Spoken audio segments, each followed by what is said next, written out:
اگر وہ کہتے ہیں ایک ہو مسلم حرم کی پاسبانی کے لیے نیل کے ساحل سے لے کر تابا خاک خراشگر یعنی افریقہ سے لے کر سینٹرل ایشیا تک ایک مسلمان بلاک بنے، اس کو یونائٹڈ اسٹیٹس آف اسلام میں کہتے ہیں نا. تو دا پوائنٹ از کہ اگر یقین کیجئے کہ دنیا کے کوئی مسئلہ جو آج پاکستان کو درپیش ہے اس میں ہر مسئلے کا حل، علاج، انالیسس، ڈسکشن، ڈائگنوسس کلام اقبال میں ملے. جی فاطمہ. میرے خیال سے جو ان کی antithetical juxtaposition of the two things ہے، جہاں تک کنٹری کا سوال ہے تو I would totally agree with ہم. مجھے صرف ایک چھوٹا سا کوشچن کرنا ہے، جہاں تک ہیٹروجینس ہماری جو society it's very heterogeneous as far as the thinking approach is concerned. تو مسلمانوں کے اندر اب کیونکہ ہماری سوسائٹی میں یہ پرابلم آتا جا رہا ہے، یوتھ اپ کمنگ جو ہماری ہے اس میں یہ بڑا پرابلم رہتا ہے. آدھے لوگ جو ہے وہ اسلام کی بات کرتے رہتے ہیں، آدھے لوگ جو ہے وہ پالیٹکس کی بات کرتے رہتے ہیں، اور کچھ ہم دیکھ رہے ہیں کہ یہاں پہ جو ویوز ہیں لوگوں کے وہ بہت آہستہ آہستہ جو ہے وہ چینج ہوتے جا رہے ہیں اور ماڈیفائی ہوتے جا رہے ہیں. جو میں نے ورڈ کا بڑا اینٹی تھیٹیکل جکسٹاپوزیشن ہے وچ یو آلریڈی ایکسپلینڈ. تو اس کے اندر مجھے صرف یہ بتائیں کہ یوتھ ایک بے لگام گھوڑے کی طرح ہوتا ہے. صرف مجھے یہ بتائیں کہ what sort of a solution of a panacea would you advise? کس قسم کا سولوشن یا پینیشیا آپ بتائیں گے اس میں؟ ایک بات فاطمہ بالکل سمپل ہے کہ ہمارے فاؤنڈنگ فادرز نے یہ مقصد پاکستان جس مقصد کے لیے بنایا تھا، قائد اعظم کو ہمیشہ سیکولر بنا کے پریزنٹ کیا جاتا ہے. جسونت سنگھ کی کتاب دیکھیے ابھی نکلی، اس میں کہا اقبال تو ایگزسٹ نہیں کرتے تھے، قائد اعظم بہت سیکولر مین. یہ ساری خرافات پچھلے 62-63 سال سے ہو رہی ہے. یہ ڈیلیبریٹ ڈس انفارمیشن ہے. ہم اس سویلائزیشن کے بارے میں کہتے ہیں، اس مغربی تہذیب کے بارے میں، کہ اس کی سب سے بڑی صلاحیت یہ نہیں ہے کہ یہ انسانوں کو تباہ کر سکتی ہے، نہ اس کی یہ صلاحیت ہے کہ یہ انسانوں کے اکنامک سسٹم کو کنٹرول کر سکتی ہے، نہ اس کی یہ صلاحیت ہے کہ یہ بیماریاں پھیلا کر میس جینوسائڈ کریٹ کر سکتی ہے. اس تہذیب کی سب سے بڑی صلاحیت جو شیطانی طاقت اس کے پاس ہے کہ پوری دنیا کو یہ جھوٹ بول کر ڈس انفارمیشن پھیلا کر کنفیوز کر سکتی ہے. This is the most powerful tool that this modern western civilization has. They control minds, they control the hearts, they control the visions, perceptions. سارا کھیل پرسپشنز کا ہے. بالکل صحیح. تو ہماری قوم کو، ہمارے نوجوان بچوں کو کنفیوز اسی لیے کیا جاتا رہا ہے کہ تمام دانشور اس ملک کے، ہم کہیں گے یہ خرافات بکتے رہے ہیں کہ قائد اعظم سیکولر تھے اور سیکولر پاکستان چاہتے تھے، اور قائد اعظم کا علامہ اقبال کی آئیڈیالوجی سے کوئی تعلق نہیں تھا. اقبال کو تو ویسے غائب کر دیا، لہذا قائد اعظم کو ڈاؤٹ فل کر دیا. لہذا جو آپ کی فاؤنڈیشنز تھیں جب آپ نے وہ کنفیوز کر دی، اور یہ آج بھی ہو رہا ہے. پاکستان کے 25 دسمبر کو یہ جب قائد اعظم کا برتھ ڈے سالگرہ کا دن ہوتا ہے، آپ پورے چینل اٹھا کے دیکھ لیجئے، باقی کسی چینل پہ یہ ڈسکشن نہیں ہو رہی تھی کہ قائد اعظم کو اگر سمجھنا ہے تو علامہ اقبال کو سمجھیے، کیونکہ قائد اعظم کو کریٹ کرنے والے اقبال ہیں. اقبال اور قائد اعظم کو آئیڈیالوجی کو الگ کر کے آپ قائد اعظم کو نہیں سمجھ سکتے. بالکل. ہر جگہ یہی کہا جا رہا تھا کہ Quaid Azam was a secular man, he wanted a liberal socialist western democracy, اور خرافات ربش.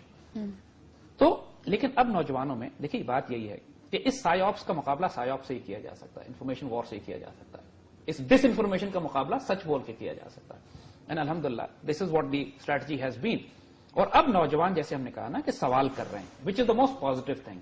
اب وہ کلوز مائنڈیڈ نہیں ہے کہ جو ان کو رٹے کی طرح پڑھا دیا گیا، انہوں نے یاد کر لیا اور آنکھ بند کر کے رکھ دی کہ اب ہمیں اس کے بعد کہ علامہ اقبال جو تھے وہ صرف پاکستان بنانا چاہتے ہیں، مصور پاکستان تھے اور ختم رول اس کے بعد. نو، نا people are questioning, people are asking questions.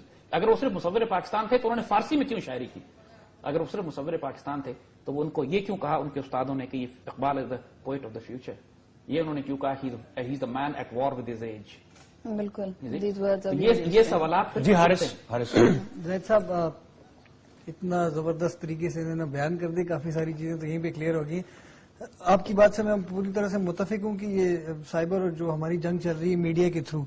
چھوٹی سی مثال دے دیتا ہوں، ڈی ڈے لینڈنگ نارمنڈی کی تو ہر جگہ ہر فلم میں آپ کوئی بھی اٹھا کے دیکھ لیں دکھائی جاتی ہے، لیکن اس کی کانٹریری آپریشن بیگریشن ہو رہا تھا جہاں پہ جرمن فورتھ آرمی نے ہتھیار ڈال دیے تھے، رشین سے شروع کیا. وہ آج تک ہمیں نہیں بتایا جاتا کہ رشین نے کتنی کیجویلٹی کی اور وہاں ان کو کتنی کامیابی بنی. سائبر کی لڑائی تو چل رہی ہے، میں بالکل مانتا ہوں، لیکن ایز اے نوجوان جب میں ٹی وی دیکھتا ہوں، ابھی آپ نے تھوڑی دیر پہلے کہا اور میں نام نہیں لوں گا کیونکہ میں خود جرنلزم سے میرا تعلق ہے، میرے ہی برادری کے کچھ بڑے بڑے اینکر پرسن آ کے ٹی وی پہ کہتے ہیں کہ جی بنو تو ہاتھ سے نکل چکا ہے، وزیرستان تو ہاتھ سے جا چکا ہے، حالانکہ وہ نہیں علاقوں کے رہنے والے. ہم دیکھ کے آتے ہیں وہاں تو اتنا کچھ نہیں جتنا یہاں پہ یہ آپ نے لفظ استعمال کیا خرافات بولتے رہتے ہیں اور یہ ڈس انفارمیشن پھیلانے کی کوشش کرتے ہیں.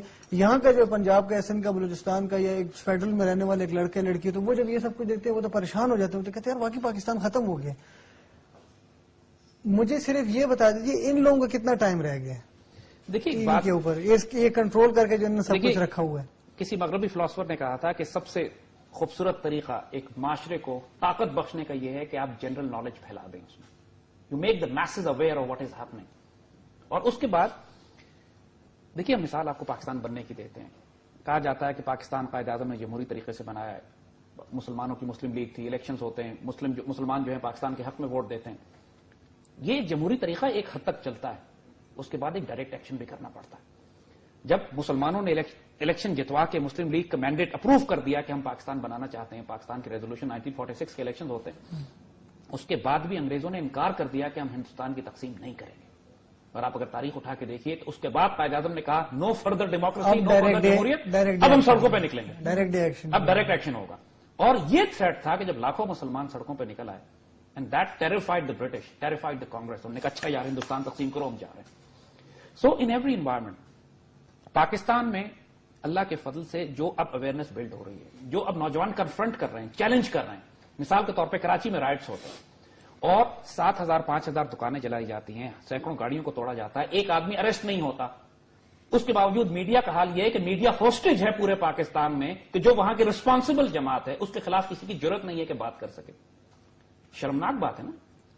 اور لیکن اب نوجوان کوشچن کر رہے ہیں اس کو, ہاؤ ڈڈ دس ہیپن, یہ کیسے ہو گیا کہ ایک آدمی گرفتار بھی نہیں ہوا اس دن اور ہزاروں دکانیں جلائی جا رہی ہیں, جبکہ اتنی بڑی سیکورٹی ارینجمنٹ پورے شہر میں کیا گیا تھا. تو سی سی ٹی وی فوٹیجز میں باقاعدہ دکھایا جا رہا ہے کہ کیا کلوزر میں نظر آ رہی ہیں ان لوگوں کی جو یہ سارے رائٹس اور کتنے سکون سے کر رہے ہیں. دنوں کہ کوئی پولیس نہیں آئے گی, کوئی رینجرز نہیں آئیں گے, کوئی ان کو روکنے والا نہیں ہے. تو پوائنٹ از کہ تکلیف سے بات یہ ہے کہ اس ملک کا میڈیا بھی ہوسٹیج ہے, آزاد نہیں ہے.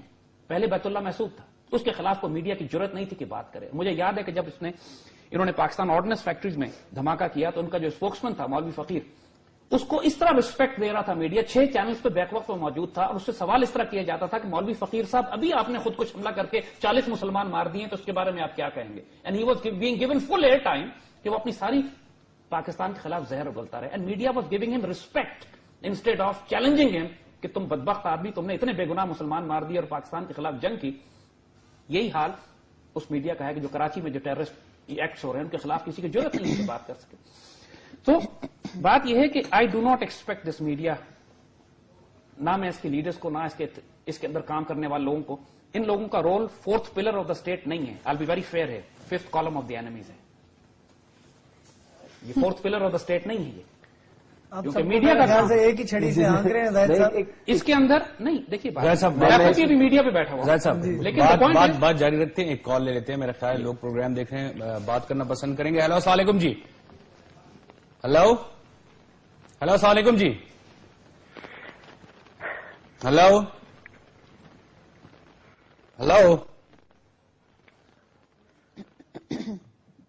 اوکے جی, اوکے سوری, آپ بات جاری رکھیں. لیکن of course in media there is exception also, کیونکہ اب یہ تو نہیں ہے کہ پاکستان کا کہا جاتا ہے کہ پولیس کا ادارہ ایک کرپٹ ادارہ ہے تو پولیس کا سارا افسر, سارے جوان تو کرپٹ نہیں ہے. ایکسپشن ہمیشہ ہیں.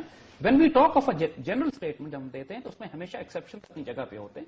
پاکستانی میڈیا میں بہت پیٹریوٹک ایلیمنٹس ہیں. آخر اللہ کے فضل سے اگر پاکستان کا کوئی دفاع کیا جا رہا ہے میڈیا میں, لیکن یہ آٹے میں نمک کے برابر ہے. جو میجورٹی میڈیا ہے جو پیٹریوٹک بھی ہے مگر اس کے پاس سینس آف ڈائریکشن نہیں ہے, کنفیوزڈ ہے وہ. اور بعض تو ڈیلیبریٹ ایجنڈا پہ کام کر رہے ہیں, انویسٹمنٹ سے فنڈنگ آئی ہوئی ہے, ان کا تو کام ہی بیڑا گرک کرنا ہے قوم کا. جیسا آپ نے جی فہیم, میرا خیال ہے وہی صاحب ہیں پھر دوبارہ. ہیلو السلام علیکم جی. ہلو السلام علیکم جی. جی آپ کی آواز نہیں آ رہی, سوری جی. آپ نے دوبارہ بھی کال کی, وی آر ویری سوری جی. میں تھوڑا سا بات کرنا چاہوں گا میڈیا کے حوالے سے جو کہ بات ہو رہی ہے. آپ کو ہم نے کافی دفعہ پروگرامز کرتے ہوئے سنا ہے انڈیا کی اسٹریٹجیز کے بارے میں, اور انڈیا کا جو بھی وہ جن ایکٹیویٹیز میں اپنے آپ کو مصروف رکھتا ہے ہمارے حوالے سے, اس کے بارے میں آپ کافی بات کرتے رہتے ہیں. لیکن اور پھر ہم یہ بھی دیکھتے ہیں کہ مطلب تاریخ میں جب پاکستان بنا تھا تو اس میں ہمارے سینئر لیڈرز نے یہ بات کی تھی کہ we would like to keep very good relationship with India, which didn't happen unfortunately. آج ہمارے بڑے سینئر میڈیا کے لوگ انڈیا کے میڈیا کے لوگوں کے ساتھ مل کے ایک امن کی آشا پھیلا رہے ہیں, مطلب ایک کوشش کر رہے ہیں, ایک ایفرٹ چل رہی ہے. تو اس کانٹیکسٹ میں جو کانٹیکسٹ اس کا آج کل انڈیا کے حوالے سے ذکر کرتے ہیں, اور اس کے علاوہ جو ہمارے مطلب ایک امن کا میسج